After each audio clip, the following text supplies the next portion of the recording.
बाद मैं योगेंद्र पाल और लगातार आप खबरें देखते हैं। पूरे शहर में गौवंश है वो सड़कों पर है, जिसकी वजह से हादसे होते हैं, लोगों की जान जाती है। लेकिन हमने कल एक पोस्ट डाली थी कि आखिर गौवंश क्यों सड़कों पर है, भैंस वंश क्यों नहीं। तो आप देख रहे हैं, आज आपको दिखा रहे हैं कि गौवंश तो गलियों में और जो लोकल शहर के अंदर की सड़कें हैं उन पर है, लेकिन भैंस वंश वो राष्ट्रीय राजमार्गों पर है, नेशनल हाईवे पर है, ये देख सकते हैं। और आपको बता दें कि ये राष्ट्रीय राजमार्ग दोनों तरफ से बड़ी बड़ी ऊंची ऊंची ग्रिल लगी हुई हैं, आप देख रहे हैं। इसकी वजह से पूरा रोड जाम हो रहा है। और सबसे बड़ी बात, ये नेशनल हाईवे है और इस पर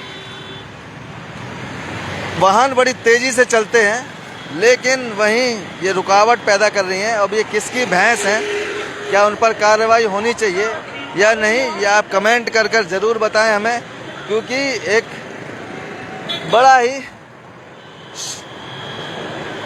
सोच का विषय है कि ये इस तरह से इस नेशनल हाईवे पर कैसे आई, कहाँ से आई। क्योंकि आप देख रहे हैं दोनों तरफ इसके ग्रिल लगी हुई है, ऊंची ऊंची ग्रिल लगी हुई है, लेकिन उसके बावजूद भी ये भैंस हैं इस नेशनल हाईवे पे हैं। और आप समझ सकते हैं हादसा हो सकता है और एक नहीं कई जानें जा सकती हैं। अब उन जानों का जिम्मेदार कौन होगा, एक बड़ा सवाल है फरीदाबाद।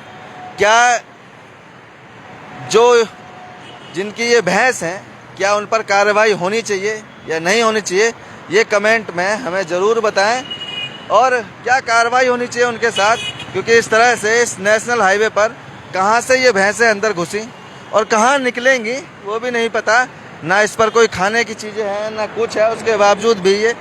और फिर भैंस है, आपको पता है भैंसें वैसे भी कैसी चलती हैं, जिधर मन आता है उधर चल देती है, ना आगे देखती है ना पीछे देखती है। और ये राष्ट्रीय राजमार्ग है, इस पर वाहन जो हैं बड़ी तेज़ी से आते हैं, तेज़ गति से आते हैं।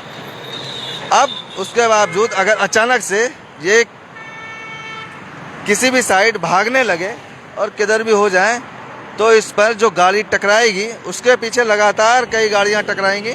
ऐसा नहीं है कि किसी एक गाड़ी से टकरा कर रुक जाएंगे, क्योंकि लगातार लाइन में गाड़ियां बड़ी स्पीड पर चल रही हैं और कई गाड़ियां आपस में टकराएंगी, जिससे दुर्घटना होने के चांस बहुत ज़्यादा हैं। और सबसे बड़ी बात, पता नहीं कितनी जानें जा सकती हैं इन भैंसों की वजह से। इसीलिए प्रशासन को भी, सरकार को भी इन पर विचार विमर्श करना चाहिए और कोई कड़े कदम उठाने चाहिए इनको लेकर, जिससे कि ये जो भैंस वंश और गौवंश जो है वो बाहर खुले में सड़कों पर इस तरह से ना घूमे। ये देख रहे हैं, अब पता नहीं कहाँ से ये अंदर घुसे इस राष्ट्रीय राजमार्ग पर और कहाँ निकलेंगे कुछ पता नहीं है। कौन इनका मालिक है वो भी पता नहीं। आप देख रहे हैं अपनी धुन में मस्त मगन होकर ये भैंसें जा रही हैं और पता नहीं कब इनका मन उठ जाए, किधर हो ले और इनके चक्कर में बेकसूर लोगों की बेवजह जानें चली जाए, तो उसका जिम्मेदार कौन होगा। तो फरीदाबाद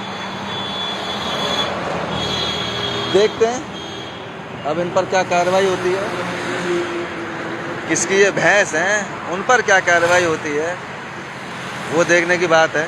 जोड़ेंगे आपको शहर की अन्य महत्वपूर्ण खबरों के साथ। बहुत बहुत धन्यवाद।